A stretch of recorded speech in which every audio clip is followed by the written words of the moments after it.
Пензионерите членови на Сдруженијето на пензионери од Кочани во саботата беа дел од едукативното предавање за мозочниот удар и за причините и симптомите на оваа болест. Ова предавање беше организирано од страна на Сдруженијето за борба против мозочниот удар по повод денот на мозочниот удар 29 октомври. Целта на предавањето беше пензионерите од Кочанскиот регион да се запознаат со причините и симптомите на мозочниот удар за навреме да побараат лекарска помош.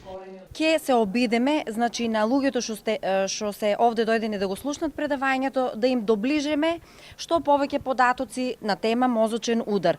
Нашето друштво постои од прилика околу 2 години и со истото, начело со доктор Маја Божиновска и професор доктор Анита Арсовска од Скопје, да на еден начин и ја доближиме оваа патологија на луѓето што поблиску, за да можат луѓето да бидат поинформирани во врска со мозочниот удар и на време да ги препознаваат симптомите на истиот.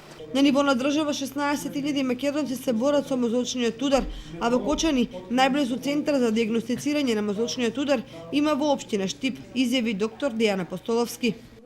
Кочанскиот регион не е ништо поразличен од состојбата на ниво на Република Македонија, така да во делот на дијагностицирањето на мозочниот удар во нашиот регион најблизок центар за дијагностицирање на мозочниот удар комплетно, значи со компјутеризирана томографија и магнетна резонанца е клиничката болница во Штип, со тенденција во иднина да овој тип на дијагностика стане достапен и во општина Кочани.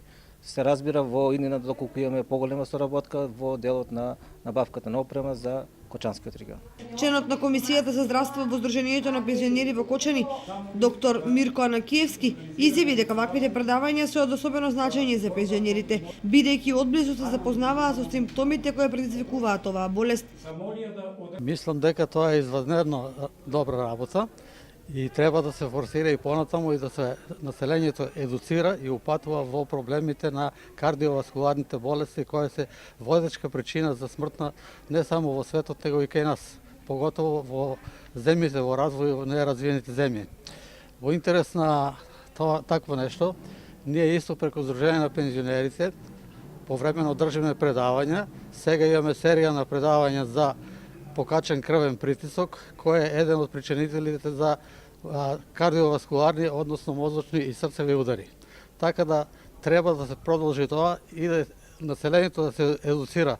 По предавањето за присутните беа организирани и бесплатни лекарски прегледи за откривање на ризик факторите на мозочниот удар, крвен притисок, срцев ритам и шеќер во крвта.